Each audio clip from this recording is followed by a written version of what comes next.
ई के जी के किड्स। बंदर और टोपी वाले। एक समय की बात है, एक गांव में एक व्यापारी रहता था। वह अपना पेट भरने के लिए गांव-गांव जाकर टोपियां बेचा करता था। वह रोज सुबह एक बड़ी सी टोकरी में टोपियां लेकर निकलता था। उन्हें बेचकर वह शाम तक अपने घर वापस आ जाता था। एक सुबह वह अपनी टोकरी में रंग बिरंगी टोपियां लेकर निकला। एक गांव में टोपियां बेचने के बाद वह दूसरे गांव की ओर जा रहा था। चलते चलते वह बहुत थक गया था। उस रास्ते से गुजरते समय एक जंगल भी पड़ता था। जंगल में उसे एक बरगद का पेड़ दिखाई दिया। उसने सोचा, क्यों न पेड़ के नीचे बैठकर आराम कर लिया जाए। व्यापारी बहुत थक चुका था। उसने टोपियों से भरी टोकरी को नीचे रख दिया। फिर सिर से टोपी को उतारकर नीचे रखा और गले से गमछे को उतारकर जमीन पर बिछा दिया और उस पर लेट गया। उसके बाद व्यापारी गहरी नींद में सो गया। जिस पेड़ के नीचे व्यापारी सो रहा था, उसी पेड़ पर बहुत सारे बंदर रहते थे।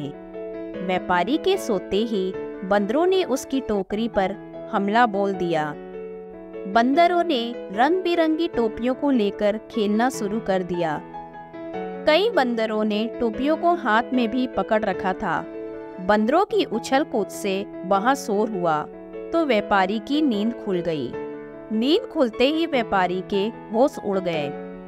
उसकी टोकरी से सारी टोपियां गायब हो चुकी थी।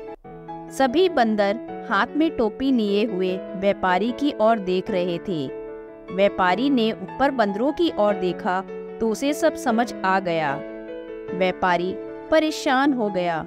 वह सोच में पड़ गया कि अब टोपियां न बेच पाने के कारण उसका कितना नुकसान हो जाएगा। यही सब सोचते हुए वह अपना सिर खुजाने लगा। उसे ऐसा करता देख बंदर भी अपना सिर खुजाने लगे। व्यापारी को यह देख गुस्सा आ गया। उसने गुस्से में अपने सिर पर अपना हाथ तेजी से मारा। बंदरों ने भी अपने हाथ से अपने सिर पर तेजी से मारा।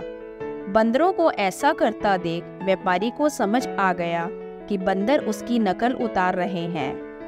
अब व्यापारी को एक तरकीब सूझी जिससे वह अपनी टोपियां वापस ले सकता था।